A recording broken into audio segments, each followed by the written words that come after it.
This is a session, and we will start off with the flag salute. It's going to be led by Raquel tonight. To the flag of the United States of America, and to the republic for which it stands, one nation, under God, indivisible, with liberty and justice for all.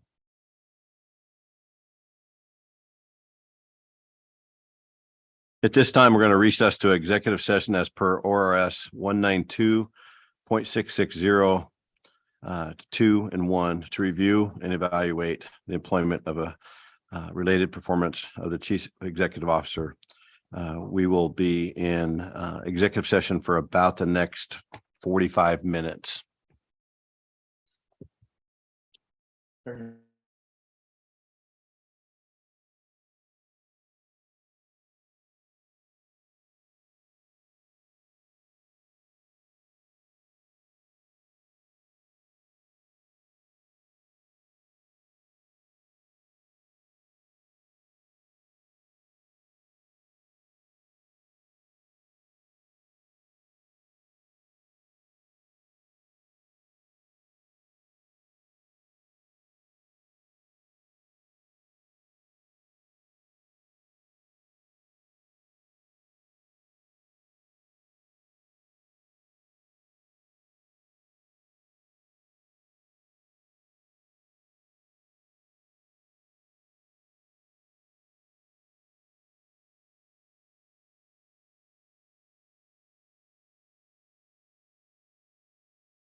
Okay, we are back from executive session and we're back into open session at this point.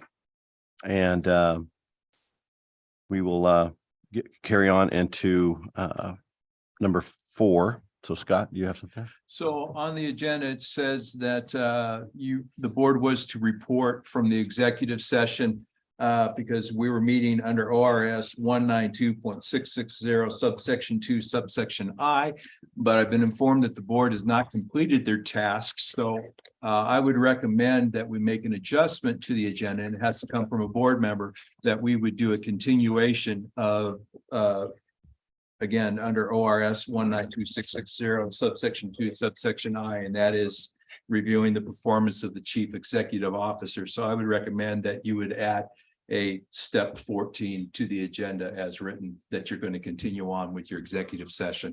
And then once you've completed your executive session, then we'll come back out and we'll reopen, and then you can make your announcement from part 4. I'll make the motion to amend the agenda to add item 14, which is resuming executive session, and to add an item after that to report from the executive session. I'll second it. All those in favor, raise your right hand. Motion carries 6-0. Okay, thank you, Scott. Next thing up is approval of minutes from the 4/11/23 board minutes. Have a motion there. I'll move to approve the minutes. I'll as second presented. that. All those in favor, please raise your right hand. Motion carries 6-0. All right. Next one here a little bit. It's going to be kind of self-explanatory here in a little bit with some of our presentations. So we'll get right on to that. At this time we have, are we coming back in the same order here? Step 7. Yep, you're good. Mayor's gone and he won't be here, so it's Derek and Will. Even though we got Tammy and Tim.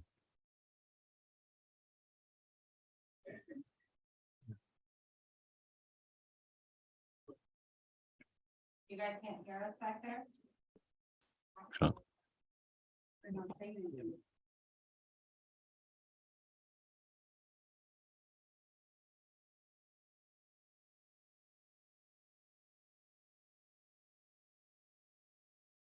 Presentation by Councilor Derek Carmen and City Manager Will Worthy. Speak part, boss man? Sure.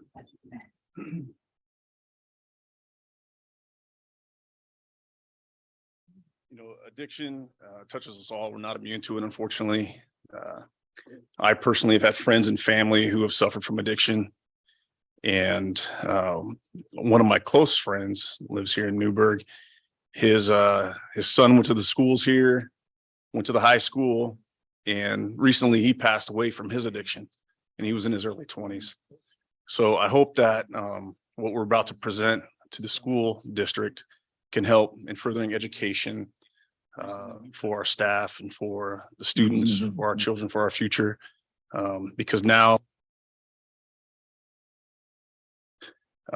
one-time use, the dangers of that. So I really want to thank Will for thinking outside the box, identifying these funds and making them available in the best possible way. So thank you. Thank you, sir. So I should say that the Honourable Mayor Ruzacker could not be here tonight. He wishes he could have been, but he had a prior engagement with NUMAC for some planning matters. I just wanted to say that, as you know, these are funds that can be used in many ways. They can be used for provision of Narcan, certification, training, enrollment of minors in education courses designed to lead them away from that path in the first place, training to recognize illegal drugs on school grounds or around the schools, assisting school medical clinics in such ways as you may deem appropriate, to helping with people who may have family members struggling with opioid addiction or any other uses of that sort. And thank you for all you do for our kids very kindly. And so it is our pleasure to present you guys with this check And thank you for all you do for our school.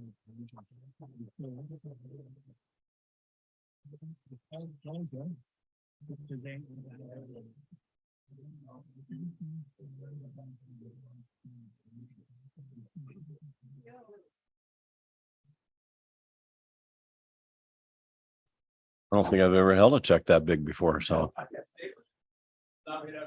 Wow. At this point, we're gonna go right into superintendent comments.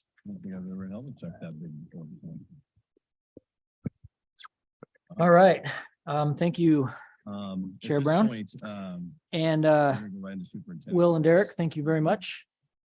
This is kind of a big step for us. We've been working with Will and Chief Kosmicki for quite a while on trying to figure out a way to strengthen our SRO forces from 1 to 2, and just also work a little bit more proactively about the opioid problem. So thank you very much.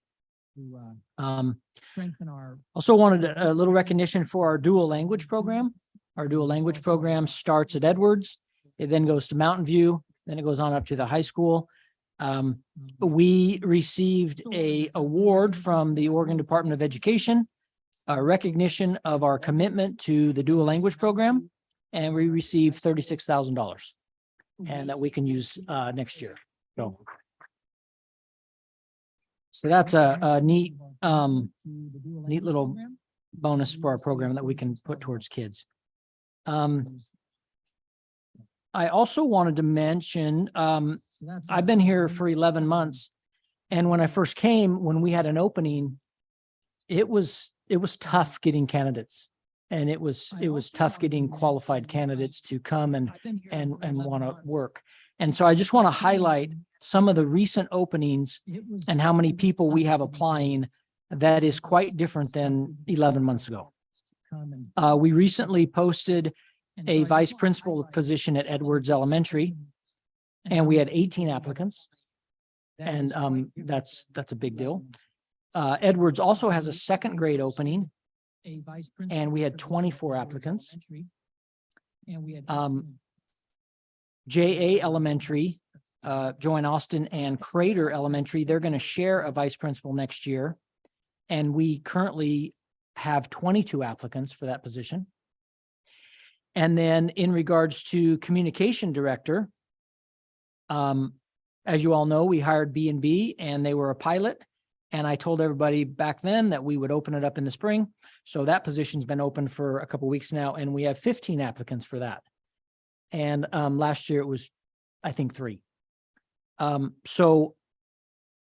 I think these numbers will show in all of our other buildings as well. That's just a small sample. So that's awesome. I'm really proud of the work that our schools are doing and our district office is doing, and trying to change some of the perception of Newburgh. Now I want to brag about our performing arts, and it might take me a minute because there's a ton of stuff that's going on in performing arts that y'all need to know about. So first of all, our Newburgh High School Symphonic Choir won the league festival title on Tuesday last week. So they're going to state choir competition May 6th in Corvallis. The Newburgh High Wind Ensemble placed second to last year's state champion, and they are also going to go to the state contest May 12th in Corvallis. Our orchestra programs are in a special district, which includes the 2 Lake O high schools, Lake Oswego and Lake Ridge. And Newburgh took first in the orchestra program and in the orchestra contest. And so they're going to go to state May 11th.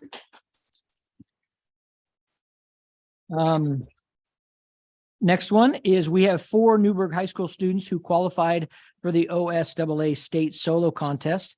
We have Camille with soprano voice. We have Camille Hildebrandt. We have David Brooks with tenor sax, Grayley Sanders with violin, Andrew Harris with trumpet, and they will perform at state April 29th.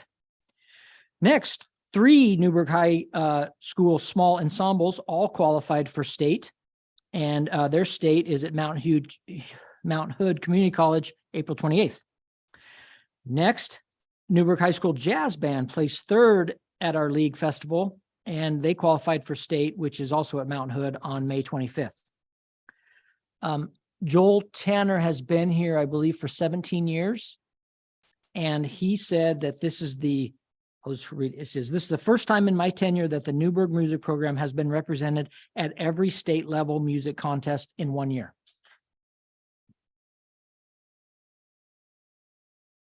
So that's awesome. I think all too often we brag about sports and maybe forget some of these other programs. And so I'm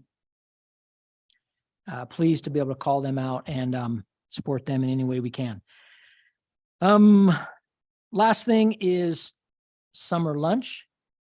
There was rumors floating around that we weren't going to have summer lunch this year.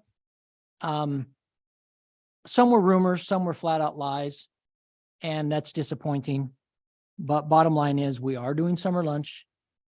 We are doing it from June 26th through August 18th. We don't know the exact sites yet, but we'll have a number of sites, whether it's Memorial Park or an elementary or wherever it might be. We'll have a number of sites and we'll have certain times where kids can come, 1 year old all the way up to 18 can come and get lunch. So I want to make that very clear. That is the plan. Lot of misinformation out there and a lot of, well, dishonesty, frankly, and it's getting kind of old. And I didn't want to end on a sour note, but I think I did. So sorry about that. Yeah, I guess positive, just once again, thanks, City. It's awesome. Thanks for all you. Will be pleased to be a location. Oh, great. Thank you. Thank you. That's the positive I was looking for. Thank you. All right. Thanks. All right, thanks, Dr. Phillips. On the consent agenda, moving on, we have new hires resignations as we usually do at the end of every school year. It's amazing how many people retire, move on, and look for other work. And then it's always fun to have a lot of applicants coming in also. On the donations, we have two different sizes. So we have the early birds and the Rotary Club donate $372.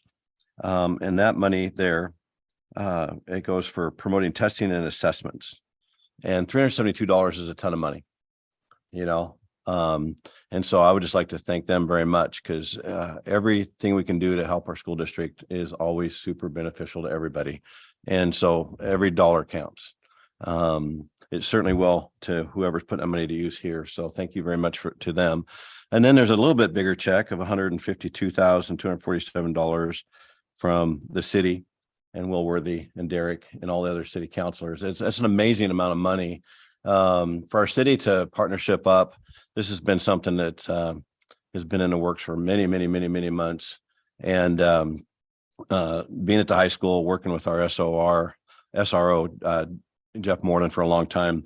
I know Principal Tammy will be ecstatic to have him there all day.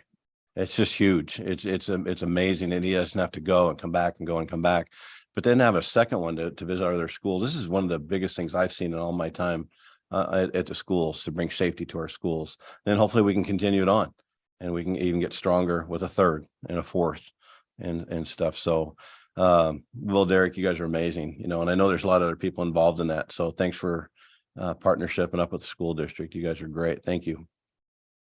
And Will, you got a great accent, by the way. That's pretty good. It makes it very hard to order a cheeseburger in Tennessee. Yeah. Yeah. But that's the only drawback. Yeah. Mr. Chair, I move that the Newburgh School District Board of Directors approve the consent agenda as presented. I'll second that. All those in favor, raise your right hand. Motion carries 6-0. Okay. The next item of business there is going to be on the budget committee appointments. And you guys have had the paperwork in front of you. So we'll open that up for discussion right now, or I can read right down the list. Dr. Shannon, do you want to start that? So I take it we are not hearing from the candidates. No, we have their resumes. We have their the applications they filled out. We have to pick two. Well, zone 5 will be easy. What's that? Zone 5 will be easy because we only have one candidate, right? Or am I mistaken? In reality, it was zone 4 and 3 that have an opening, to my understanding. Okay, So we have 2 applicants from zone 4 and 1 applicant from zone 5. So since there is no 3, the policy states that a non-3 can fill it. Yeah. so we should pick 2 of these people.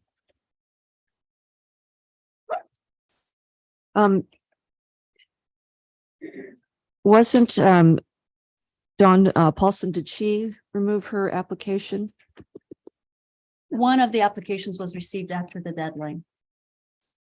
That was yes. Yeah, one of them is late, so we didn't put it in. But these are all. David, you can tell us which one was late. Yes, so it was very concerned with that one. The other 3. were prior to the deadline. Oh. Okay, thank you, Tabitha. All right. Brian, again, you want to start? We've got pick 2 out of the 3 people here. Okay, so we're not considering Hillary's application. Is that Right. what I heard? Okay. That's unfortunate.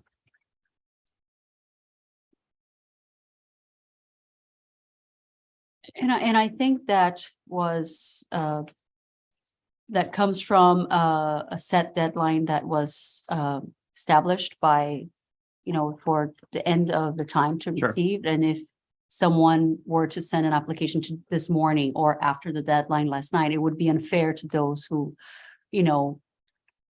met that deadline Fair enough. to also have that. So that's the only reason.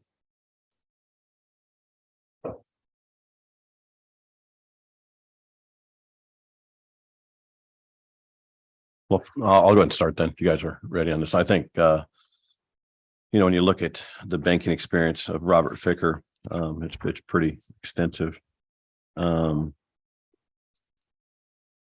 He's managed banks in the past. He's got a pretty darn good resume there.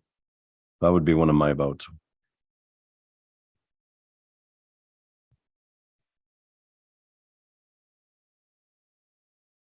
But what do you feel, board? Who is zone 4 again? Remind me. That was Robert Ficker. No, and then I also- which board member? I am. Do you have Please. a preference for zone I- 4? I am comfortable with selecting either Robert Ficker or Dawn Paulson from Zone 4. I think they both in their application. For my review of this information, they have an understanding of what their role would be, and they have come forth to volunteer their time to serve this. So I am I lean a little bit towards Robert Ficker because he has a little bit of more professional experience in banking and financial, whereas I know that Dawn also does deal with has some experience on that in her role. It's just I'm leaning towards Robert just because of the professional experience, but I'm comfortable with either of them, and that's it.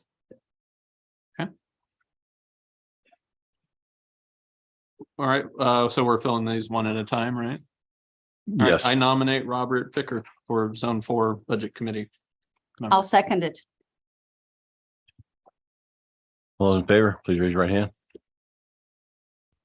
Robert, it is. That's 1. Still have to do 2.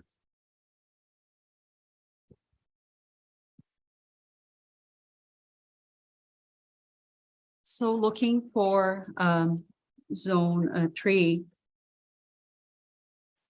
I'm looking at you. You're looking at me? Yes, because it would be a representative of your zone.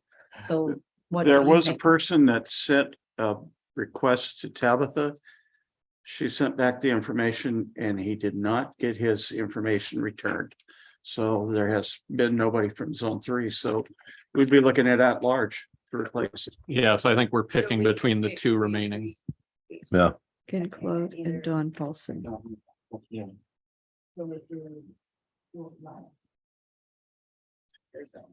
For me, it appears that Don Paulson has a lot of the qualifications with the master's degree and experience with other boards. So that would be my preference. Throw a nomination. I nominate Don Paulson. I'll second that. All right. All those in favor, please raise your right hand. That carries 6-0. Dawn, it is.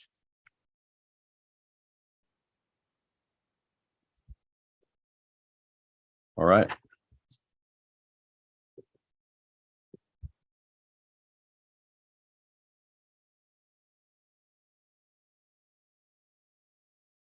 Okay, we are doing pretty good here. So we are up to principal presentations. You look excited to go over there.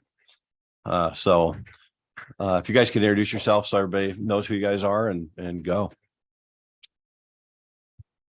I'm not sure who's first. I think I'm first. Okay, great.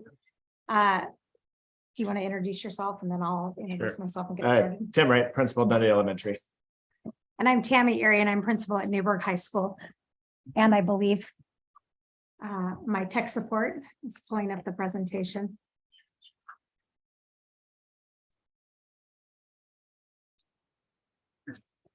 Awesome, thank you.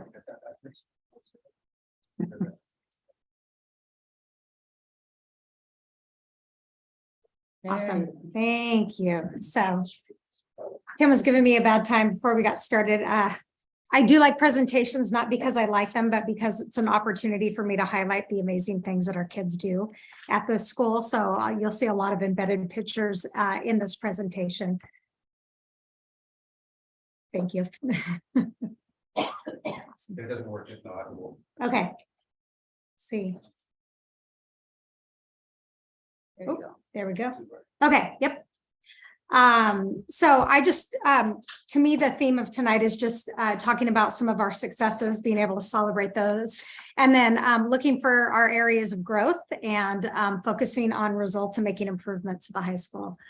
So you may hear that we talk a lot about approaching our work at the high school from two specific areas. One is a culture of care, and the other is a culture of learning, and always trying to hit that sweet spot in the middle, right? Providing students with support, providing them with adults who care about them, providing them with an advocate, but also keeping standards high and rigor high so that they can strive to do better and be better academically. So when I talk about the culture of care, here are some of the things that I'm talking about. So we provide a lot of support around mental health. We are just over the moon excited that we were able to open the school-based health center this year, as that provides not only mental health supports for our students, but also drug and alcohol counseling, in addition to physical wellness visits or any other kind of visit. So it's pretty convenient for students to have that right across the parking lot. And we believe that it's a benefit because students are not out of class as long as they would be to get in the car with a parent or drive themselves to an appointment and come back. There are other things that you'll see around the high school that we've worked a lot on.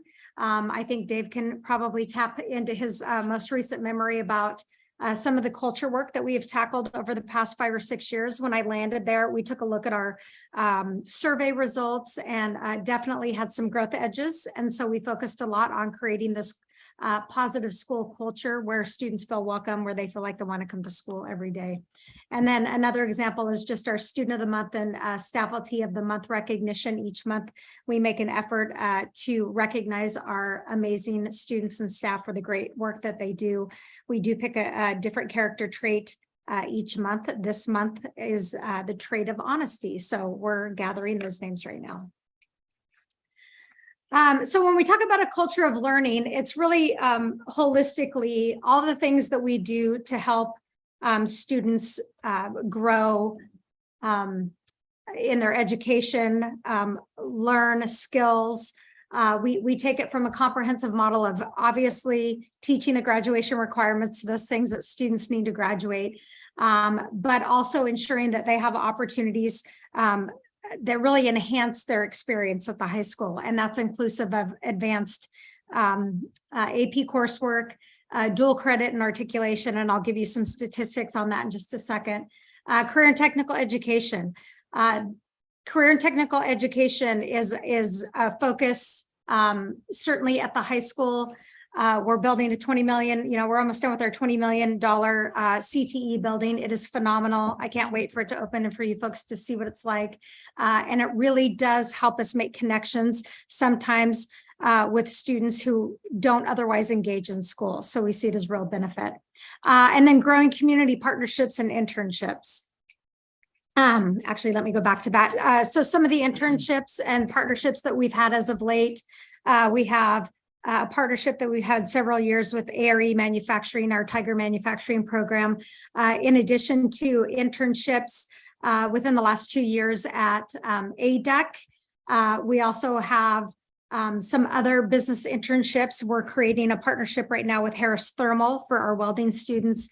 And then not to mention our cadet teachers. That was Steve's idea. And I think it was, it has reaped benefits times 10. So I'm excited about the kids that we've placed in our elementary schools to help. Our big focus at the high school, really, in terms of academics, is regarding the freshman on-track rate. And you may ask why.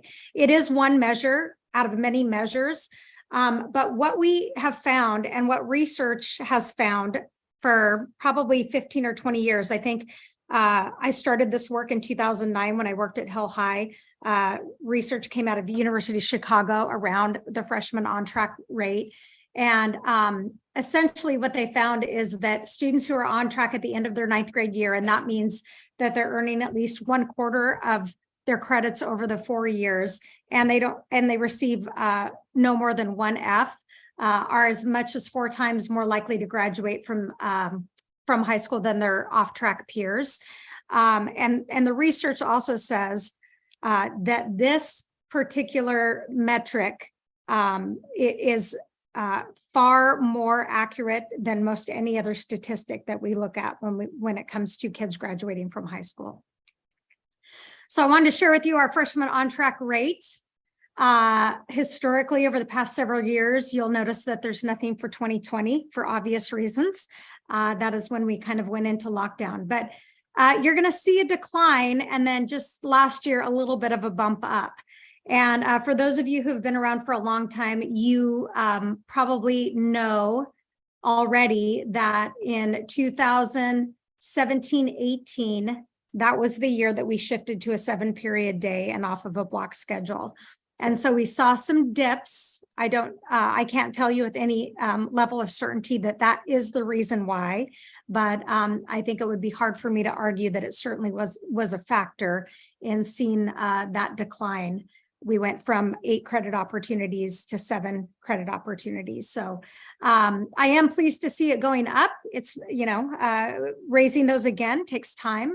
So I hope to see in a few years that we're back up to a level where we want to be. I want that level to be 100%. I mean, to me, and as long as we're less than that, we have a lot of work to do.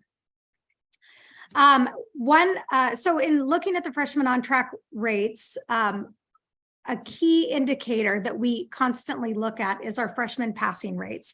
Again, this is some historical data over the past 4 years. And you will see, I will point out very clearly that the year 2020 and 2021, that was the year that we had all kids in distance learning. And you will see huge drops in our passing rates for freshmen. Last year, we were able to bump that up pretty quickly. So I think I'm hopeful that we will continue to see that movement toward increasing results in those 4 core areas. Yeah, so Some of the interventions that we also do with our freshmen. Currently, we have Freshmen Rising. We've been doing this program for the past couple of years where we have kind of a summer boot camp for our rising freshmen. We do target the students that we invite to that program, students who maybe have lagging skills or some academic gaps, specifically around literacy and math. We take a look at data. We make decisions on course placement for rising freshmen, and then we provide academic support classes for freshmen and sophomores after the first semester. So I've built in these support programs for kids who struggle during first semester so that we can try to help them rebound fairly quickly. And then future interventions. So targeted scheduling for freshmen with skill deficits. Thank you to the trimester. Thank you for approving the academic calendar and for allowing us to move to a trimester, because I think we will see some embedded interventions that we have not been able to do before. So year-long classes, and then second trimester remediation for students who struggle during first trimester. And that could be academic interventions. It could also be that they repeat the class in second trimester. So in talking about some celebrations and some things that we're really excited about, being able to offer advanced placement and dual credit and articulation opportunities. This is information just for last year alone. So we had 187 students, actually that's wrong, 187 examinations. Some of those are duplicates.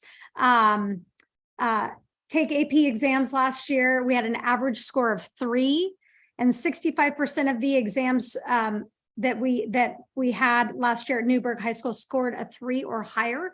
The national average for graduating seniors is 21.6%. So we are pretty happy with those results. One of the other aspects of providing offerings that some schools don't provide for students is our dual credit program, specifically with Willamette Promise and Portland Community College. We've had a longstanding relationship with PCC. It's a community college. We see students take coursework there every year, earn several credits, and last year alone saved students over $100,000. 3 years ago, I brought Willamette Promise on board. It was a program that I was aligned with when I was at Forest Grove. It is a program that articulates directly with four-year university. So that's Western Oregon University or Oregon Institute of Technology. And so last year we had 48 students participate, but those 48 took multiple classes, earned 694 credits, and saved $150,000 because each time they take a year of classes, whether they take one of those or 4 of those, it's a $35 fee.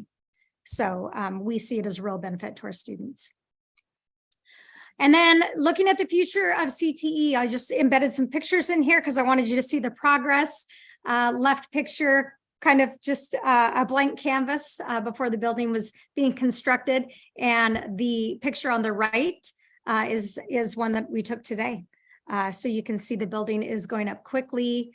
We are, there's drywall. I think electricity goes in this weekend, the switch. And so we're getting excited for what it looks like in the future for Newburgh High School. So in terms of improvement, we have a lot of great things going on at the high school. I like to brag about our kids, but we also have some areas where we need to improve. One way that we were able to collect some of this information was we had accreditation this year. So every institution gets to go through accreditation every 6 years. And it was our turn, lucky us. And what it does is it provides us an opportunity for someone objectively to come in and take a look at what we're doing well and focus on some areas of improvement. And so some accreditation feedback was that we really need to regroup on our mission and vision statement for the high school and create develop a new and improved mission and vision statement and be able to articulate that with our stakeholders. They talked a lot about ensuring that we have mentoring and coaching for our professionals. And I do know that we have that in the works for our district. And so I'm excited about that opportunity. And really this is for the purpose of retaining good teachers. Providing professional development focused on student engagement. That was a big key in walking through. They wanted, or virtually walking through, they wanted to see that there was a lot of student engagement in the classroom. And they really talked a lot about ensuring that whatever that looks like, it's a K-12 model, which I think we're moving in that direction as it stands right now anyway. And then really this idea around data-driven decision-making, utilizing data from multiple sources to assess student progress and make informed decisions about interventions and supports for our kids. So we need some additional training for our teachers on what that data-driven decision-making looks like. And then other feedback that I thought was pertinent in terms of making some improvements. We took the Youth Truth Survey for the first time this year. We don't have anything to compare it to. We had a previous survey that we used year after year, but this is kind of our baseline information, and it highlights your strengths and areas of growth. So our strengths came back from students belonging and peer collaboration. So it's the belief that school fosters a culture of respect and fairness. So a lot of students felt like that existed. And then a welcoming environment and opportunities to collaborate with other students was high. Our areas of growth, career and college and career readiness. So our students do not feel prepared when they're exiting our high school, and we need to make some improvements to ensure that they do feel prepared and that we give them adequate mentoring before they walk out our doors. And then relationships, so that they feel supported and they feel like they have some personalized attention that they receive from staff, whether that be teachers, counselors, or other staff. So I tried to blow through that really quickly because I know you guys will probably have some questions. But just a couple of notes. Again, I want to thank you for the opportunity for our students to shift to a trimester schedule. I do feel like we are going to see opportunities increase for our kids, and the ability to provide interventions for students really need it. So. All right, board. Any questions for Principal Tammy? Any feedback? I've got one. So as principal, what are you going to do to get that baseball field more ready for Mr. Wright and all his baseball players? I'm just teasing. That's a great question. No. I think what we're going to do is start a campaign for turf fields. We need turf fields. Second. You second that? All those in favor? I don't have any questions. I just want to commend you on the work that you're doing and taking this leadership for the trimester. I think it's a great idea. So just a big thank you, and Thank you, job. Raquel. Anybody else? Yeah, I just wanted to thanks for the presentation and for all that you're doing. And so it's great to see all the successes. And yeah, I like being plugged into the CTE, and I think that's really important. So yeah, it's cool. So thanks. Anything else, you guys?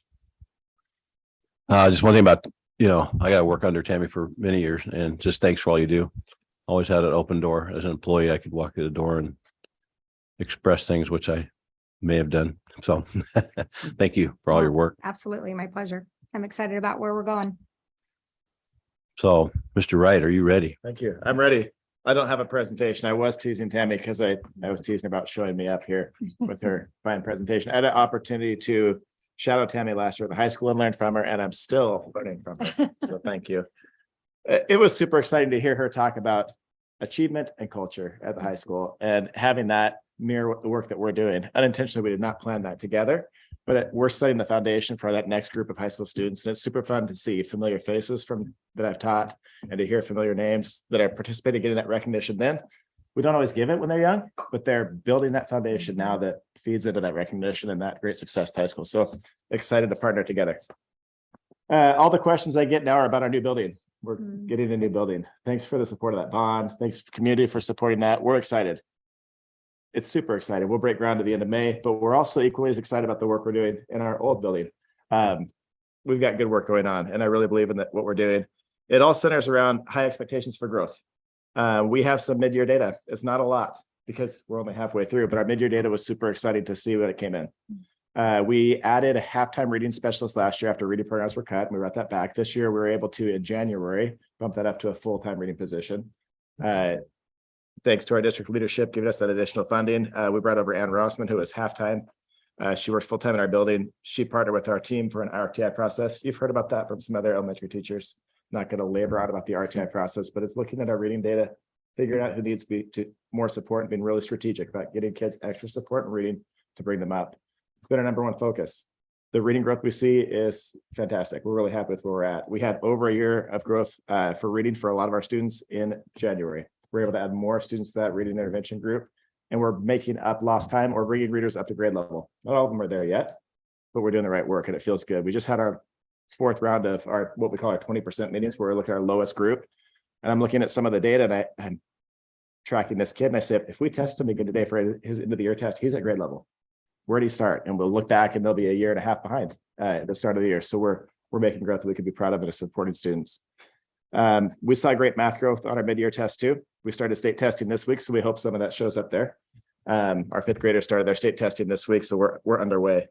At our mid-year math growth, we saw 61% of our students, or we saw 61% of annual growth when we're halfway through the year. The folks at iReady who run that diagnostic tell us we should be around 50. So we're ahead of the game there. Some of that's because we have some students who were more than a year behind. We had students who, for example, in 2nd grade, who were operated at kindergarten level in math. So to get them in, many of them, we had one 2nd grade teacher where 70% of our kids made a year worth of growth by January, which was excellent. But they're not on grade level yet. So we have more work to do because they started behind. It's exciting to see that growth happening again. We're looking forward to seeing our state testing results and looking for more opportunities for improvement. Academic achievement is important. Everything we do supports that. But a huge thing that we do to support it, we've been intentional about, is our culture. Same as the high school. It was actually on our youth truth where we came in the highest. Our culture scored really, really high. It scored high in relation to our other scores, but also scored high in national rankings. Relationships and culture are big to me. I was at Dundee before. It was an advantage coming in and knowing the kids and families, having some relational equity. We've tried to just parlay that into even a stronger culture this year. We greet every student every day, some of the simple things, but make them feel like Dundee is their home. It's their school. They should be proud to be there. We're all Dundee Dolphins. We celebrate that on Friday with our Dolphin gear. I wear a Dolphin hat. It's just exciting and fun. But that fun and exciting environment promotes a space where students can be safe and be excited to learn. Our staff is a huge part of this work. The culture could be fun and exciting, but if students don't feel loved in their class and comfortable being challenged, then they're not going to be successful.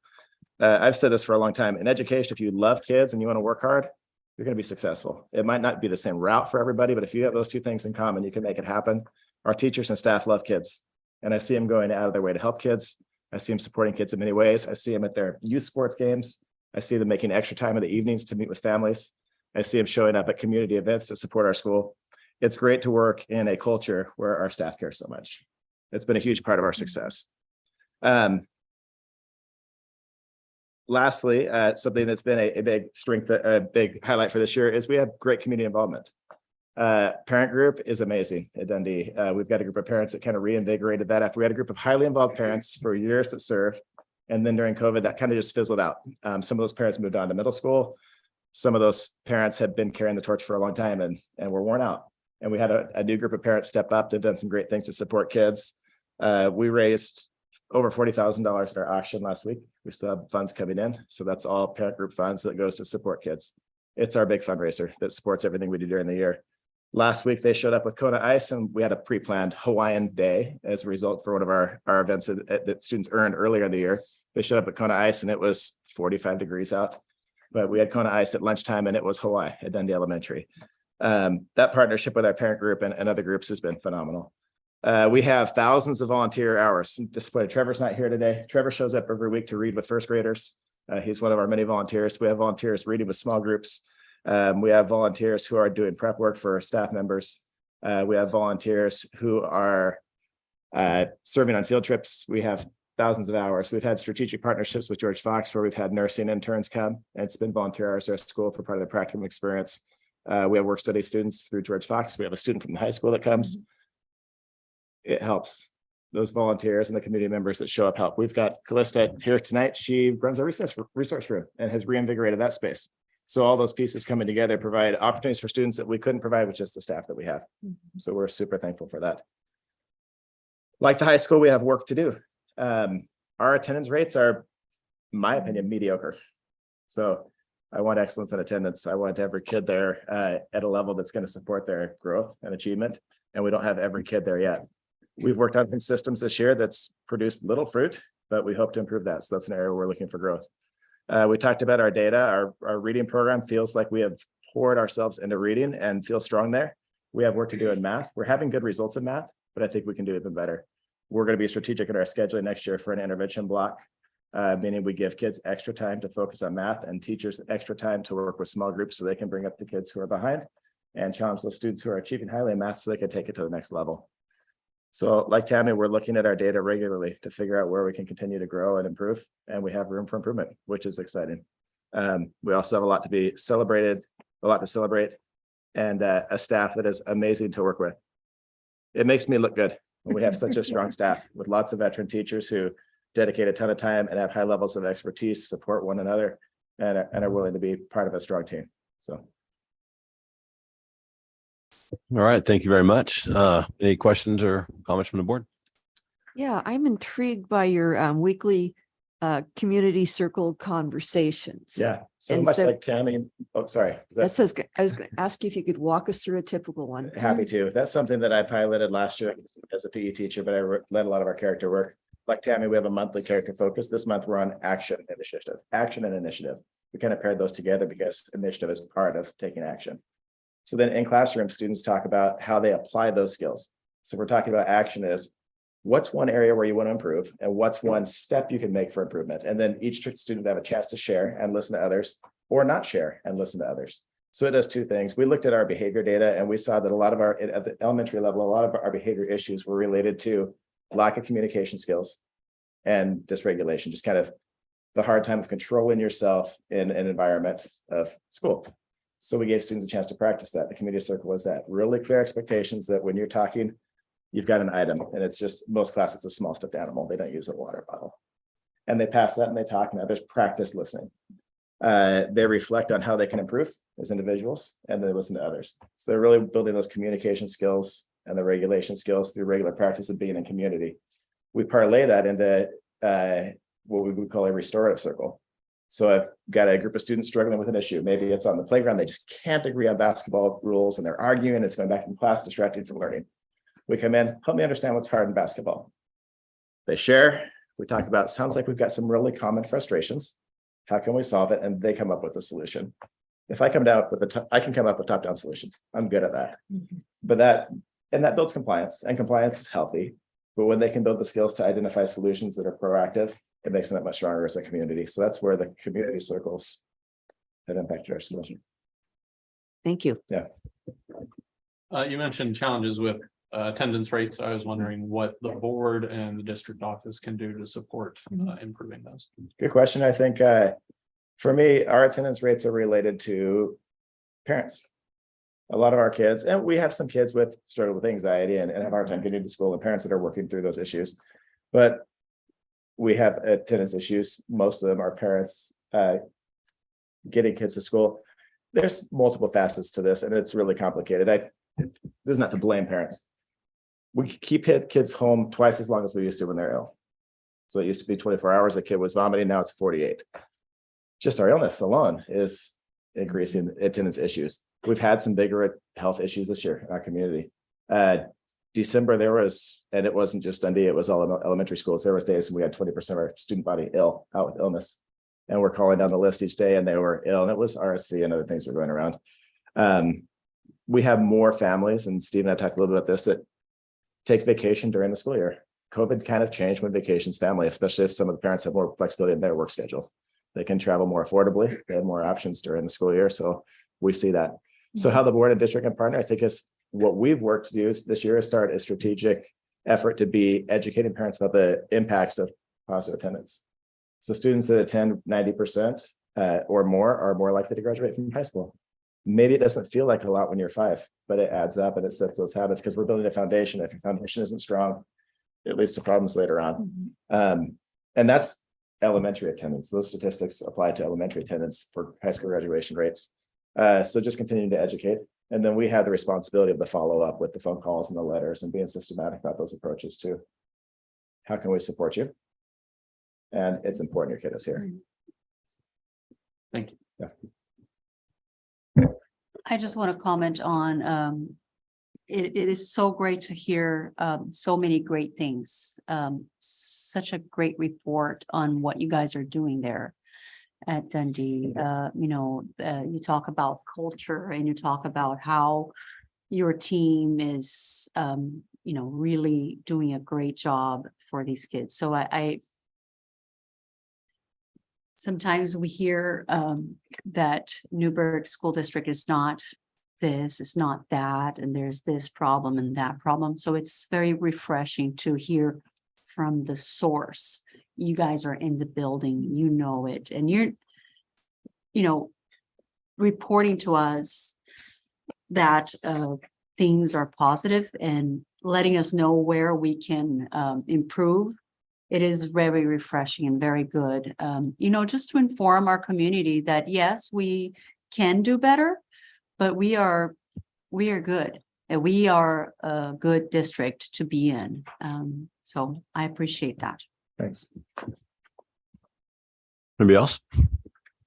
Oh, and then we have a groundbreaking ceremony coming up Yes, for that. Is that May? May 22nd, 4 o'clock, and we'll be at the new school site. Yeah. So That'll be fun. Yeah. It'll be fun to celebrate together. Tim, I had one question, like, Yeah. fifth graders, going off to middle school, it's like Tammy's seniors going off to college or workforce, military. Do you feel like our fifth graders at Dundee are ready for that's a huge step?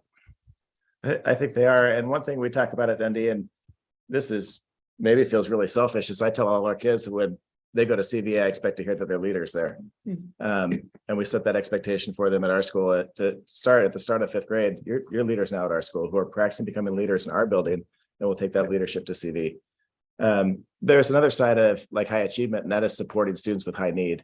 And our fifth grade teachers not only set really high expectations for achievement and challenge students and give some real life learning activities where they get to apply skills, but they are passionate about making sure that students who have an unmet need on the way to middle school are getting that met. Maybe it's a student who's always been on the fray of this kid is so close, but they're missing an element, and making sure that they're calling us to task on the meetings we need to have this kid possibly evaluate for SPED or get at least that team together and have that conversation, or this kid may need a mentor moving forward, and how can we communicate that?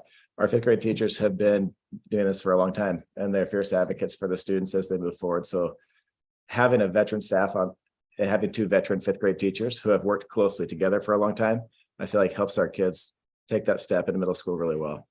So, Okay. No, thank you. Yeah. Well, you guys, we appreciate your time. Also for Tim Wright, he's also huge in our baseball community. So besides being, I'm sure, husband, father, and a small job of being a principal, he also contributes a ton of time to baseball and our youth in the community. So thanks for all that too. it's a pleasure. And Tammy, I was teasing about the baseball field. I know it's just been terrible winter or spring. So It's all right. It's just something on your agenda to talk about in the Yeah. future, okay? yeah, we need about 10 of these we'll take care of that. So Yeah. thanks you guys very much.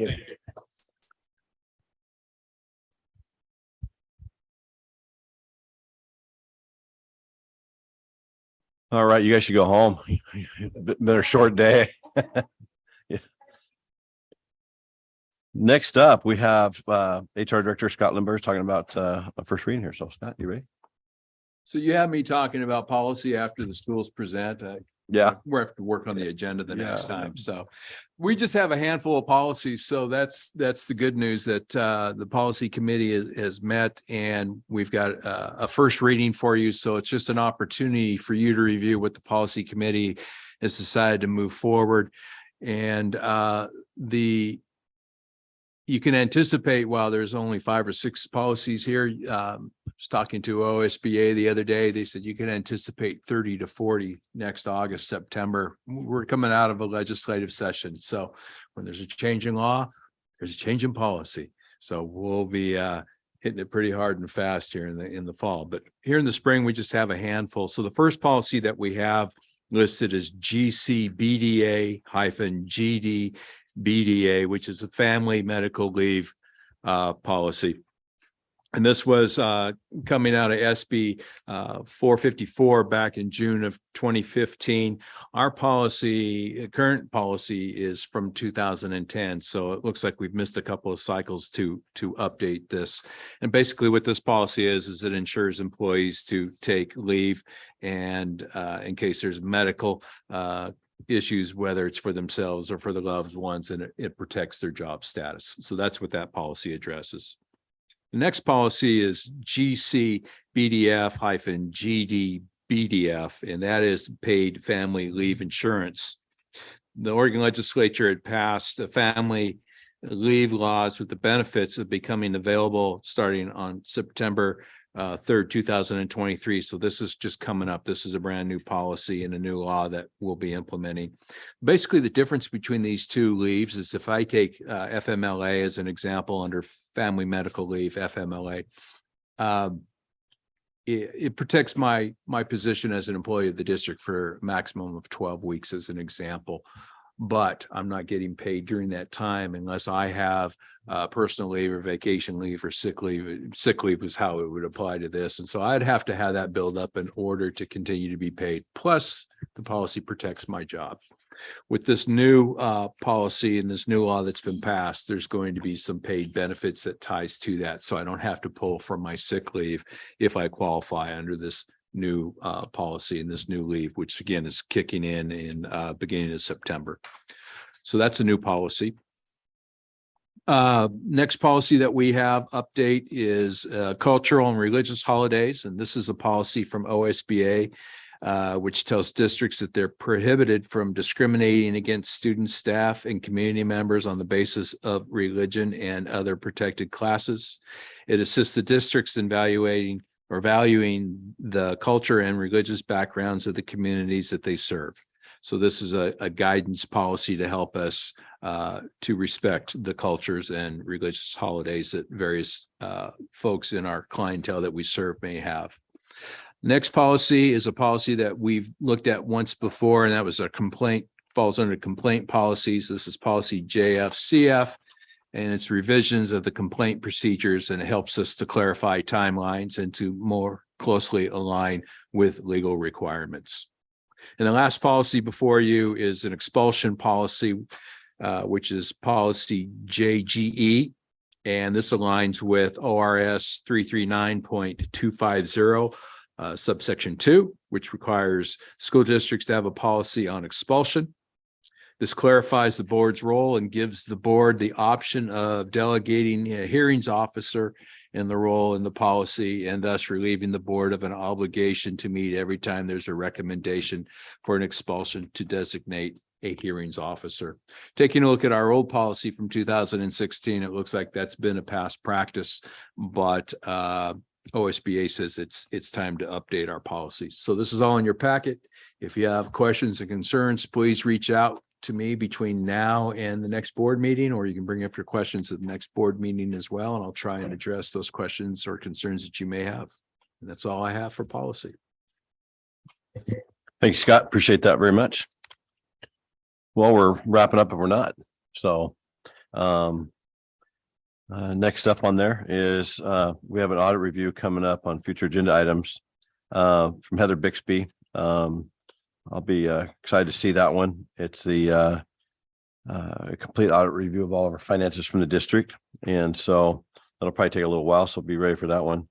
And then future board meetings, we have a budget committee up on May 2nd at 6 p.m. We have a regular school board session on May 9th, 7 p.m. And then we'll have another work session on May 23rd at 7 p.m. But we have more work to do. So we will stop there. And let me go ahead and cite the policy or the reason going back into executive session to review and evaluate the performance of the chief executive officer or any public officer, employee, or staff member, unless the person whose performance is being reviewed and evaluated requests an open hearing, which in this case he is not. This falls under ORS 192.660 subsection 2 subsection I. And once we have a conclusion of executive session, we will come back into open session and we will announce whatever the decision that the board made at that time. I want to point out one other clerical issue. Our Heather says she will have hard copies for you before you leave tonight for the budget. So I wanted to bring that to your attention as well. So make sure that you take a budget with you before you leave tonight. Thank you. Last thing before we dump in there, I mean, we've got, get this in the bank. I'll get it to her. Got it. Okay. Yeah. Okay. Again, thank you so much to the city.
All right, welcome back. We are reconvening our board meeting into a regular session now. We have just met in executive session and completed our evaluation of Dr. Phillips, our superintendent. We have found him in good standing and will begin negotiating his new contract in the near future. We'd like to highlight a couple of the things that we have found in evaluation. Outstanding leadership for our district was much needed and it's been provided. The hiring of an exceptional district office staff has just changed so much. It's now a place where people are applying in abundance to want to come to work here. And we're seeing a great list of people wanting to come in one of the toughest markets, not only just in Newburgh, Oregon, and in the country, especially in education. And then just probably our top thing was the ethical standards, the transparency and the honesty that we have in our superintendent. And so with that, this meeting is adjourned. We're out.